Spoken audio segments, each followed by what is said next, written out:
It's real important stuff we're learning here today. Hey, always some random fact. Smartphones have ruined me. Yeah, the bucket list is long, friend. I don't know if you know this, but it takes a gallon of water to make one almond. Think about that. That's a cliffhanger of an end there.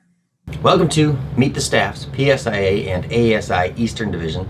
This week I got to catch up with two Alpine examiners, and not one and then the other, but both at the same time. And they are Keri Reid and Peter Novom. They are both out of Okemo, and it was great to finally meet them.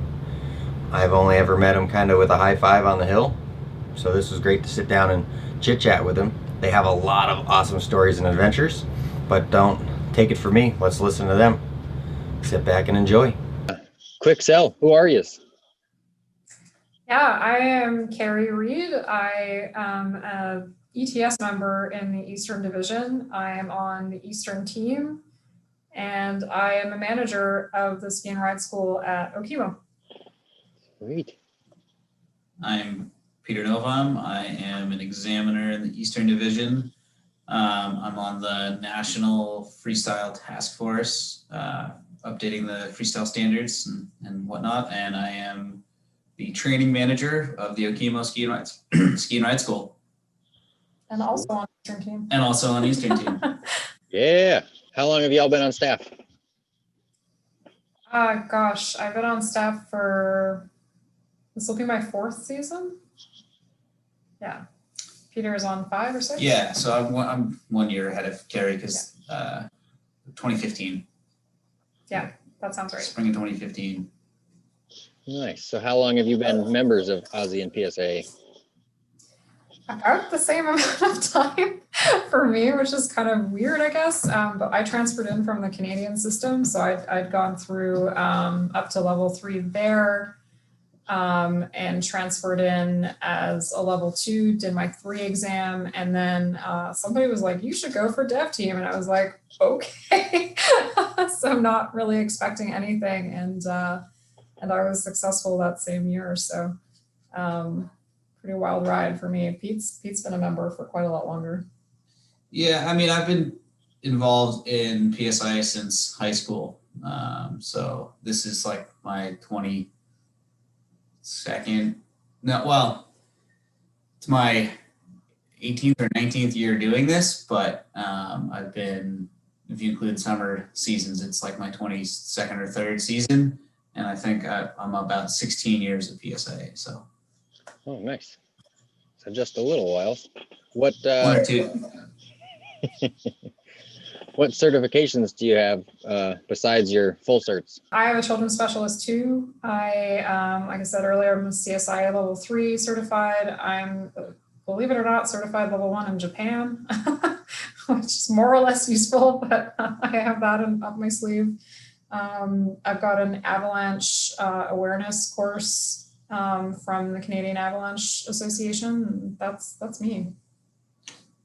Yeah. So yeah, when we were working in Japan, we had to be SAJ certified because we worked for a school that was an SAJ school, and it was a super interesting process going through that. We did our 1 and 2, but it's a little different than it is here. It's the opposite. So a level 1 SAJ is like a level 2 here. And they have up to a certain point. There's no talking. It's just demonstration, and then you start teaching. So we had up to the talking part because we're not fluent in Japanese. So got the SAJ ones. I did my USASA 100, and I've done my FS 1 and 2 here with PSIA, AASI, and I think that's it. CS2, that's right. And also I did that same avalanche awareness course through CAA, which is pretty cool. Sweet. Did you, I was going to ask if you had to be bilingual for the Japanese one. So you would up until a certain point, like Peter kind of touched on. We definitely are not fluent. We can say enough things to get a beer and maybe some food. Perfect. So yeah, it was all about the skiing up until that level, so which was interesting. That's cool.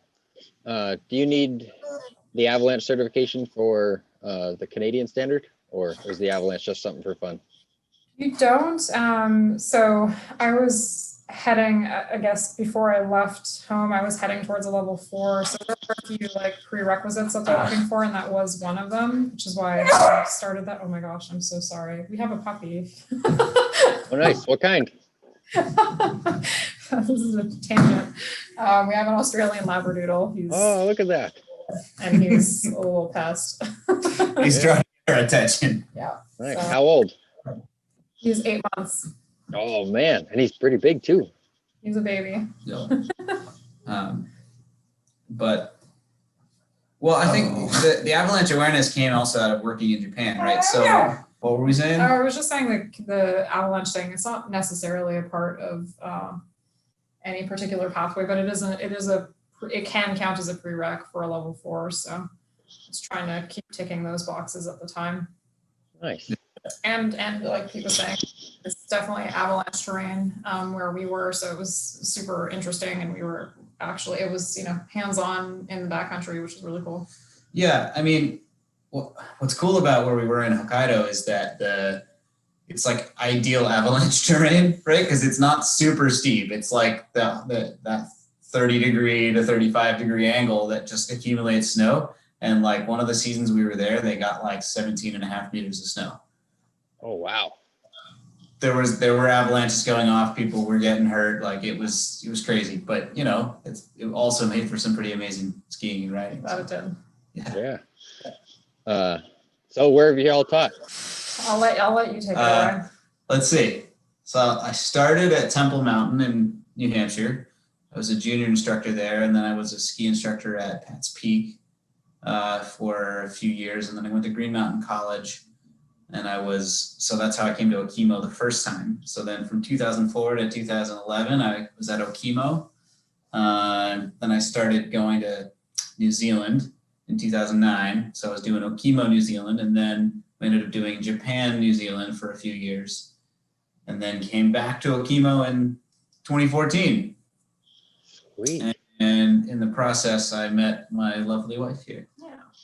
We're only from about 5 hours apart, but like we met in New Zealand, so Yeah. it's kind of a cool experience, and got engaged there, and then came back here because we wanted to be in North America again and hang out with cool people like you. Sweet. Thanks. And we like our families. She likes her family.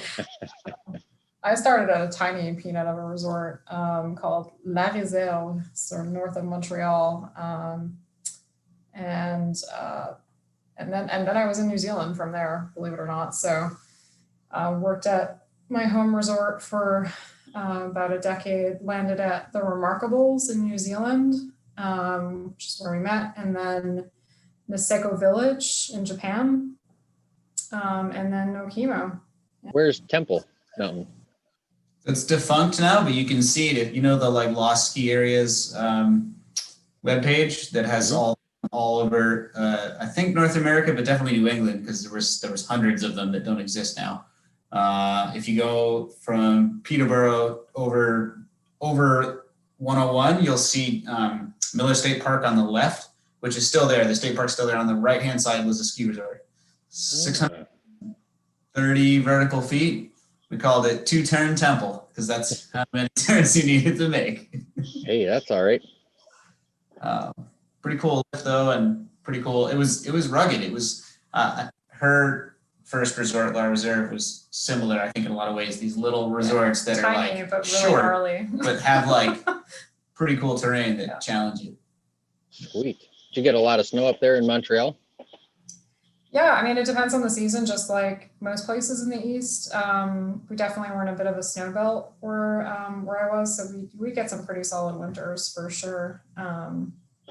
Yeah, it's a really incredible resort. I think if anyone has a chance to go and check out Quebec skiing, it's pretty great. It's not like super crowded. It's not at all the same vibe as what you get on the East Coast here. So pretty sweet little hideaways. What are your preseason musts, or what did you do to stay healthy from season to season? Yeah, we did a ton of biking this year. I got coursed by both this guy and friends to learn how to mountain bike. So I am officially a mountain biker. So we did a ton of that. We both run. Peter is far more, skilled runner than I am, but it's not skill. It's frustration. Sheer willpower. I do a lot of high intensity interval workout type things. A little bit of lifting. I hate to say lifting as a thing because I'm not a CrossFitter by any means, but I do, we try to stay in shape for sure. How'd you pass the time on those big long trips? Music, tunes, books? Yeah, definitely. All of the above. I'm a TV and movie obsessed person as well. So a lot of that, love that kind of stuff. Yeah, avid readers, both of us. Definitely. I really enjoy music. It's funny though, because I think smartphones have ruined me. I used to know the name of every song and I'd hand curated everything and knew exactly what I was going to listen to next. And now I'm like, I don't know, Pandora or, Amazon Music. And it's cool because it exposes you to a lot of interesting stuff, but it's not up here anymore. It's a true story. No more album covers unless you're seeking it out. Now I sound old. Now we're like, yeah, totally aged. We're not that old. Who'd you look up to as you worked through the levels? Oh man, that's a great question. It's probably more relevant for me to talk about people here, just because that's, I would imagine, your audience. Yeah, but either or, you never know. Yeah, for me, I think I'm super into teaching, obviously, as well as, my career through examining, but I'm also a manager, and that's been a huge part of my career. And so I've always sought out people I could look to, particularly as a woman in this industry. I had an amazing manager at the Remarkables, and she truly inspired me to do this full time for real as my job. I was straight out of university when I went down, and it was supposed to just be a year of doing something before I figured out where my life was going to go. And, I always loved skiing, and it just never really occurred to me that I could really do this. And so she was a huge inspiration. Here, I think the examiner crew in the East, and obviously I can't speak for the whole country, but my experience here has been unreal. The amount of support and push I've gotten from people to my earlier point of I got my level 3, and then people were like, go do this pathway. And it probably wouldn't have occurred to me to do it so quickly. So, some really great people. And Matt and Jeb Boyd are incredible. You meet them once and it's like, you're in, and they tell you everything you need to know, and they're super welcoming.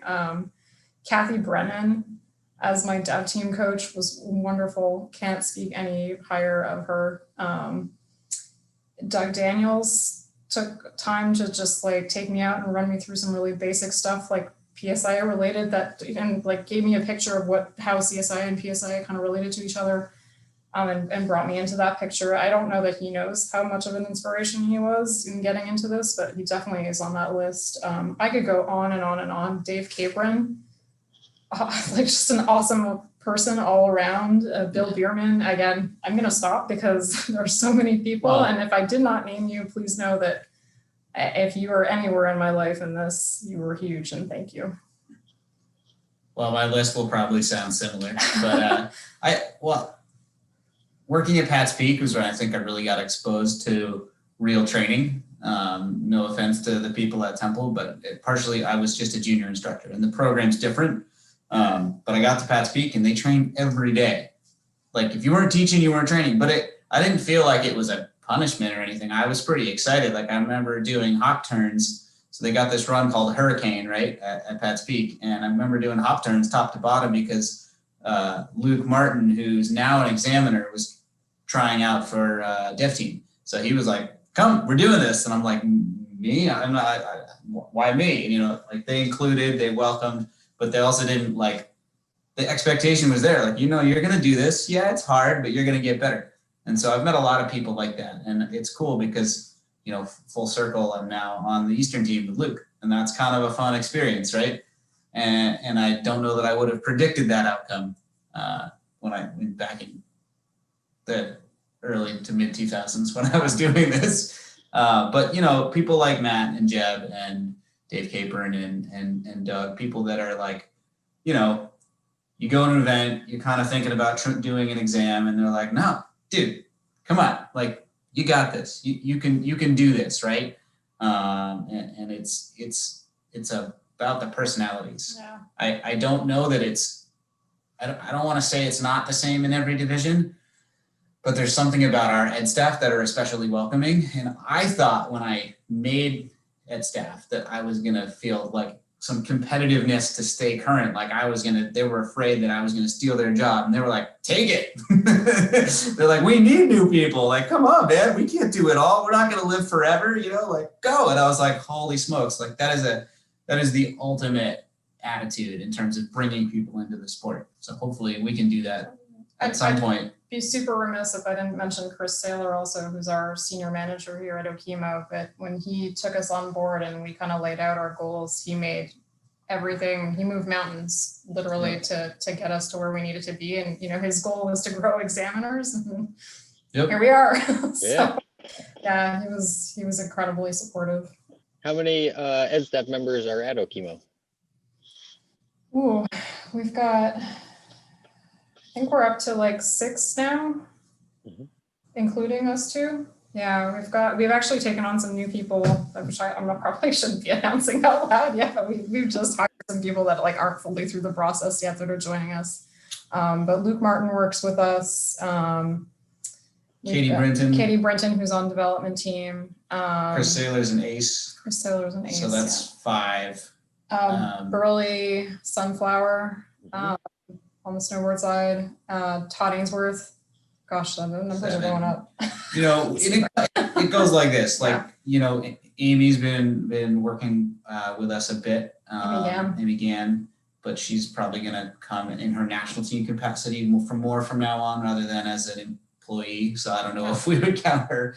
But yeah, we're lucky, and I think we've been putting out the vibes that, you know, we want to create a space where people want to come and learn how to be excellent ski instructors. And it seems to be working. Sweet. All right. We talked about Japan. We talked about New Zealand. So that's probably the farthest you've traveled. But once you're there, either in Japan or in New Zealand or here, what's the furthest you've traveled to either run an exam or go to attend one? I would not have gone very far, frankly. I stayed very much in New England. And frankly, that's a function of managing and not being able to go very far. Pete's been a bit further though. I mean, I haven't done the Southern tour yet. It's usually a function of time, right? It's like a 2-week trip if you do all those events. But I've gone down to Pennsylvania a couple times, New York, like Whiteface is not that close. Maine, yeah, you know, everything seems closer, and then you try and get from here to there, and you realize you can't get there from here. Well, it's a little tricky. Yeah. So when you're traveling, what are your road trip snacks? What's your go-to? Ooh, I'm obsessed with gummy bears and sun chips. I eat a lot of nuts. And it's partially because I love peanuts and other nuts, but it's also because she's allergic to them. So it's like freedom in our house. So you disinfect the car when you get home and wash all your stuff. I'm not that bad. Hose me down. What's the go-to gummy bear? I'll take a sour gummy bear any day, but honestly, and any Haribo ones I find really waxy for some reason. I don't know why. It's going to sound terrible, but there's 7-Eleven does a really good gummy bear. They're the best gummy bears around. So and I'm not as much a gummy bear collector as Keri is. Aficionado, that's the word. Are you, what's the go-to nut? Cashew, peanut, flavored? Cashews are my favorite. Peanuts are more affordable. I hate to say it, but but you go to like a gas station, they always have peanuts, those little bags. But The only issue with nuts is that they take a lot of water to create. So like almonds are also really good, but I don't know if you know this, but it takes a gallon of water to make one almond. Think about that. Whoa. I had no idea. So like I feel kind of guilty when I eat like a half a pound of almonds. I'm like, did I just drain a desert somewhere? Or I definitely have to cut down the almonds then. It's real important stuff we're learning here Yeah. today. Hey, always some random fact. Most important question. Camber or reverse? Definitely camber. Yeah. Let's see. Flat or early rise? Flat. I'm a race nerd. So sorry, gang. In terms of a tip, well, I think early rise is good for like more free ride related stuff. I'm a fan of big long skis, and I don't care how much camber there is. So Yeah. typically, I'd say 80% of my skis have nothing but camber. I'm pretty much on a GS ski anywhere. All right. My freestyle skis, I don't think I'll have go- any early yeah, rise. I'll go in the woods on a GS ski. I'll go in the bumps. Nice. That's the next one. Terrible. Bumps or groomers? That's hard. I like it all. I can't choose. Don't make me. I like all. Woods or park? Oh, definitely woods. On a powder day, woods. Any other day, it's a toss up. Mhm. Oh, I think we might be split down the middle on this one. Race or freestyle? Oh, definitely a race. Not that I want to preface this with I'm not a racer, nor do I have any race training, but I could easily be mistaken for one with the way I gear up. If you'd asked me when I was like 15 or 16, I would have been like, I would have laughed you out of the room and been like, racing, no way. Because, you know, if you're asking someone, you're like, here's one place you can turn on the entire mountain. Now you have to do the same thing as everybody else all day. And I'd be like, why? I think I understand now the skill involved, but they're both fun. He's definitely a freestyler. Quit it. Can you do it switch? Pie or cake? Definitely pie. Pie. What type of pie? We're in pie season now. Oh, sugar pie, French Canadian sugar pie, hands down. You should probably tell them what that is. Oh, That does was it my need an next question. explanation? Yeah, well, is it like a sugar cookie with, I don't know. No, so it's like, how would I describe this? Imagine like a brown sugary maple syrup type fudge in a pie shell. It's kind of wild. It's pretty good. It's not my favorite, but I don't have the emotional connection to like So growing good. up and eating a local cuisine like that. So good. But my family does an amazing pecan pie because my mom's from the South. So again, she can't eat it, but it's great. Sometimes. Doesn't kill her, but you know, Comes worth close. every bite. I was gonna say, but that pecan pie with the other pie topping on it would, or filling, that would be. Can't lose. Mhm. These are supposed to be rapid fire questions, I doubt. You know, the nitty gritty stuff is important. Yeah, Waffles or pancakes? waffles. Pancakes. Ooh, But- To be specific, it would be crepes, not pancakes. Is that allowed? sure. Type of pancake. Tis. Cookies or brownie? Brownie. Cookies. Cookie dough. You don't even cook it. It's better as dough. Which type of cookie dough? Chocolate chip. All right. Which type of brownie? Ooh. Straight up fudgy, soft, chewy brownie. All right, jumping back in a little bit here. What would be your skiing styles? How would you describe your skiing? I am a very cautious and calculated skier. I like to be precise. I like to use the terrain to make it more interesting. So I think it means I go I'm a little all over the place on a groomer because I'm like, where's the fun bit? Oh wait, there's a roller. Okay, I'm good now. But you know, you can get playful on You anything. don't want to blindly follow this guy. Give yourself some space. So do you guys get to share a day off in the winter, or you work in two opposite schedules? We try to. We have similar-ish schedules, I think, between the mountain and PSIA, though that tends to those days tend to evaporate pretty quickly. But yeah, we always try to make sure we have a couple of days, at least a couple of days a month where we're off together. Yeah. Nice. So when you're skiing together, where do you go? What's the day like skiing together? We've been going to Stowe quite a bit. Far enough that it feels like a trip, but close enough that you can do it in a day if you need to. I love J Peak. We try to get to J Peak. Yeah. It's been a little while, but J Peak is an absolute favorite. I think we kind of end up seeking out just like variable terrain. Bigger, steeper. Okemos is an excellent mountain, but it's not Stowe, for instance. Yeah, it's kind of hard to compare. We have pretty awesome groomers and things like that, and we definitely have some good off-piste terrain, but like Mount Mansfield, it's hard to beat that. Yeah, it's pretty incredible. Mm-hmm. The main resorts are also amazing. I love Sunday River. We haven't been together though, but Sunday River is incredible. Where did we go in Maine a couple years ago? Sugarloaf. There you go. Sugarloaf is great, and there's a bunch of examiners up there. We had a good time. And Tinker's a squirrel like me. Yeah. If you could go anywhere, where would you go for a skiing trip? I'd say Revelstoke has been on my list for a long time, and I haven't managed to get out there yet, either Revelstoke or Kicking Horse. But we've also had like dreams of Norway, so that's a bucket list for sure. Nice. I think I've been thinking more and more about like there's some really cool skiing and riding in the Wasatch backcountry of Utah with like hut trips and if you want to hike it, that's great, but they also have some pretty amazing like cat skiing.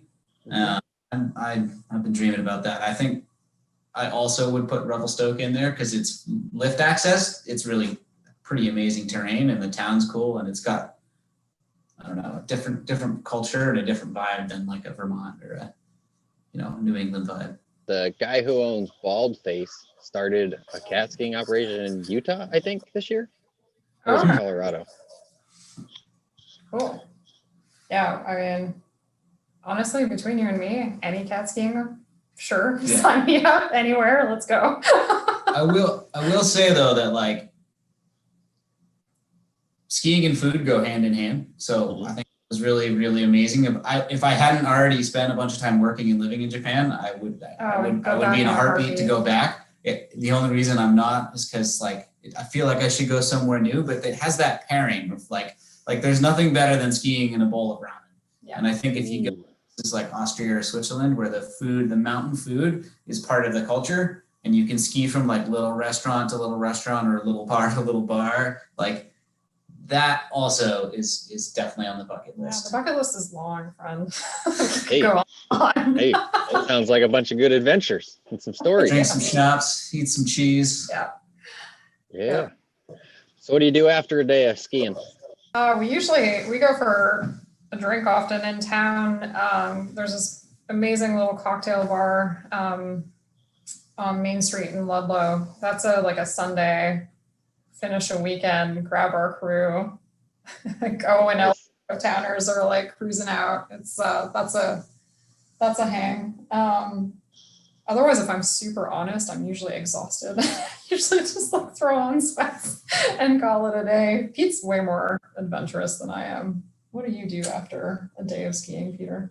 I'd like to say that I sit down and I stretch and I do healthy things, that I take care of my body, but I have to drive by the loft every time I go home. And if you've ever been to Okemo, it's like an amazing beer selection and mountains of food, literally mountains of food. And it's so hard to drive by. You're like, oh, I'm not going to stop there today. Yeah, there won't be much of that this year, though. I can tell you, we have an amazing community here in Ludlow, and We're lucky. it's pretty great. So that'll be a tough change for sure. Do you have any go-to ski or ride movies? I'm a sucker for anything Warren Miller, from vintage all the way on up to today. Valhalla is also incredible, which I know is like not anything new, but that's still high on my list of production value and skiing all in one place. I mean, my favorite ski segment is probably that JP Auclair segment from All I Can, the Sherpa Cinemas one, where he's skiing from like rooftop to rooftop. And rest in peace, Jamie Auclair. JP, sorry, JP Auclair. He passed away, but it's so creative, and it has that mix of like creative terrain, but also like he's a phenomenal skier. It's pretty cool. I have that song running through my head right now. Right? Can't stop it. Yeah. Mm-hmm. And it's cool because I think it appeals to skiers and riders alike. Like we'll both watch that and go like, that's really cool. Yeah. Yeah. Let's see. What's your favorite event to attend or administer or run? I mean, attendance, National Academy can't be beat. That was such I've only done it the once, but I can't say enough good things about that experience. Not to mention Big Sky is just a rip-roaring good time. So that was a good backdrop to that event. I'm sure we're not alone in this feeling, but you come to join ed staff, and the opportunities to spend so much time on your own skiing they're so rare. So a whole week it's just like inconceivable and mind-blowing. It was amazing. Pro Jam's a pretty close second.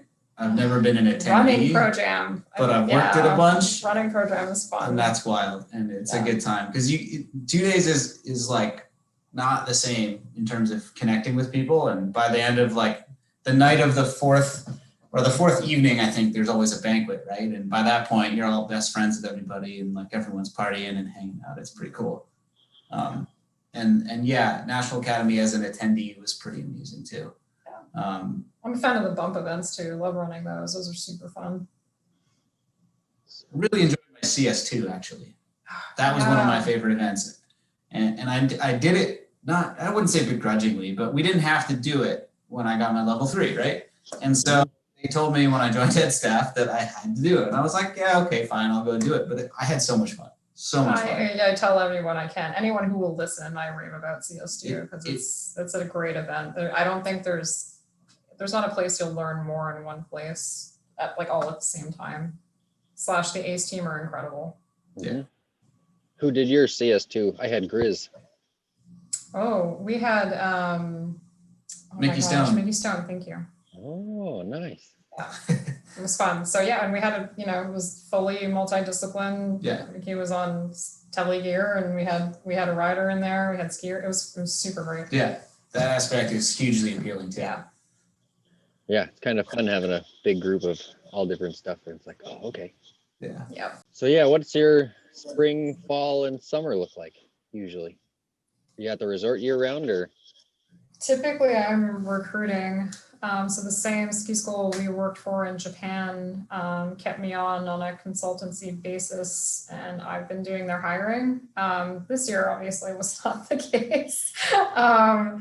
But yeah, that's typically what I'm up to. And then Peter's got his chefing gig that he can tell you more about. I work for a nonprofit artist residence called Avalanche Farm Music Institute. And basically, if you're a professional or classical or jazz musician and you want to go somewhere and work on a project, there's residences in different places all over the country. This one is specific for musicians, for that type of musician. So you apply, and if you have a project that's deemed worthy, you get to stay there for, could be a month, could be a couple weeks, could be a long weekend and work on a project. And it's a grant, right? It's all paid for by the foundation, and I make food for them. I have a team of people that help me, but it's pretty cool. Cool. Is that in Ludlow? So there's like a No. jazz underground cafe? No. That'd be amazing. It's just north of Concord, New Hampshire. So typically Okay. we moved to New Hampshire in the summer, but this year that didn't happen because of COVID. It was just, people coming from all over the country and the world. Isn't the wasn't smartest gonna be a thing. plan or the safest plan. So we didn't open, unfortunately. Oh, nuts. So this is your first full-time Okemo Ludlow zone for the summer? Honestly, this is the first time I have stayed in one place for a whole year in my whole adult life. So yes, which is kind of wild to think about.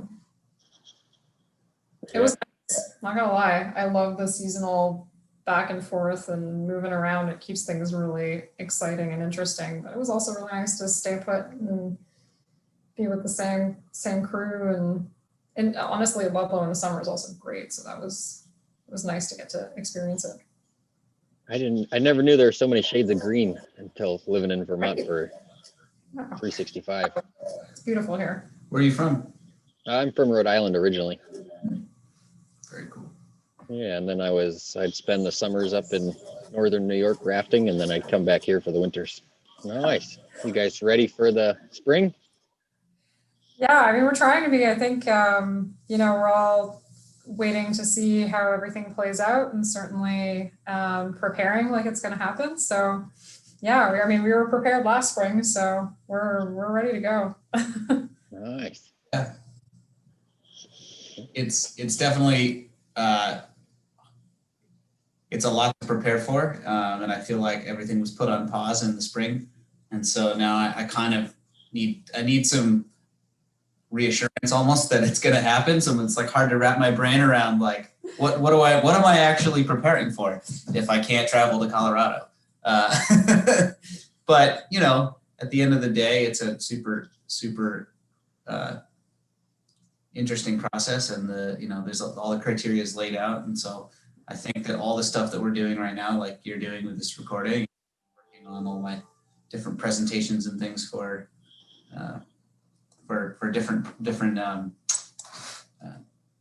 different things, but yeah, starting to feel prepared.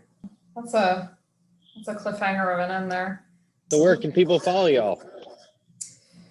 We are, I'm on Facebook and Instagram. Novom Reid is the handle. Yeah. I definitely am an Instagram and Facebook user. I am slowly putting out YouTube stuff, but it's not like my main thing right now. And I think the Instagram is kind of the best because it shows my two worlds. I'm in food in the summer and skiing in the winter, and it intersects nicely through visual medium. What video stuff are you doing? Cooking stuff or skiing? Skiing stuff, yeah.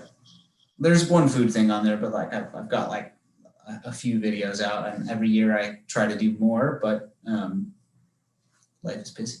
I guess it's probably good to know that there's a lot of cool stuff still happening this year. And we've mentioned a lot of things that may or may not be happening, but Eastern's got a lot coming out. That's really exciting. There's going to be more online options as well to stay current. So things are still happening. Pay attention. Yeah, you just gotta watch things a little more. Yeah, and thanks for taking the time. Yeah, thanks for doing this. I think it's a cool way to spotlight and make educational staff members accessible. Yeah. I think that when I was a member looking up at educational staff members, I would probably have not gotten to know them as well. And I think we're open to it is what I was going to say. This is a really nice opportunity. We're definitely interested in meeting people and